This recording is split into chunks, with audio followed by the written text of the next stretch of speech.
Hello friends, नमस्कार, जय Jagannath. Welcome to Mickey Barbie diaries. आशा କରୁଛି ସମସ୍ତେ ଭଲରେ ଥିବେ। ଚାଲନ୍ତୁ ଆଜି ବନେଇବା ପଣସ କଠା ତରକାରୀ।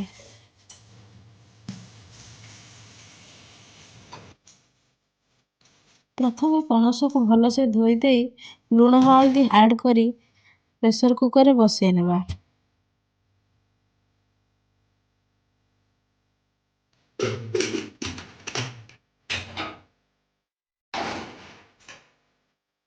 ଏବେ ଆମେ ଟମାଟୋ ପ୍ୟୁରି ବନେଇ ନେବା।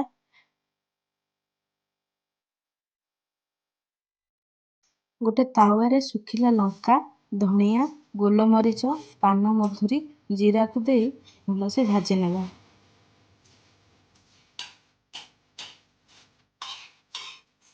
ହେମଦସ୍ତା ସାହାଯ୍ୟରେ ଭଲସେ କୁଟି ନେବା।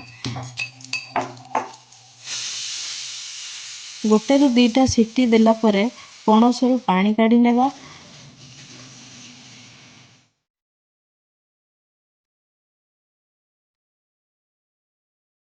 ପ୍ୟାନରେ ତେଲ ଦେଇ ତାକୁ ଗୋଲ୍ଡେନ ବ୍ରାଉନ୍ ହେବା ଯାଏଁ ଭାଜି ନେବା।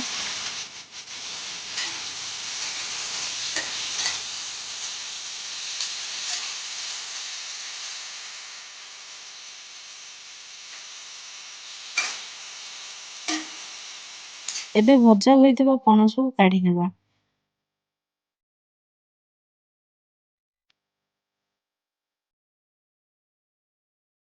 ସେମ୍ ପ୍ୟାନରେ କିଛି ତେଲ ଦେଇ ପିଆଜକୁ ଗୋଲ୍ଡେନ ବ୍ରାଉନ୍ ହେବା ଯାଏଁ ଭାଜିବା।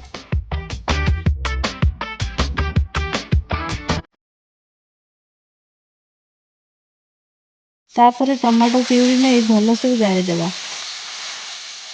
ରସୁଣ ଅଦା ପେଷ୍ଟ ଆଡ୍ କରି ସେଥିରେ ଲୁଣ ହଳଦୀ ଦେଇ ଭଲସେ କଷି ନେବା।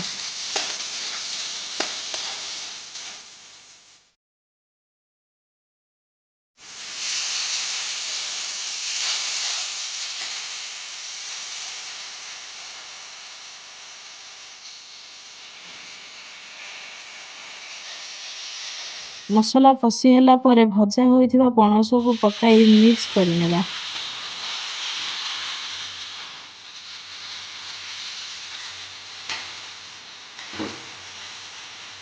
ଶେଷରେ ବନେଇଥିବା ମସଲାକୁ ଆଡ୍ କରି 2ରୁ 3 ମିନିଟ୍ ପର୍ଯ୍ୟନ୍ତ ରାନ୍ଧିବା।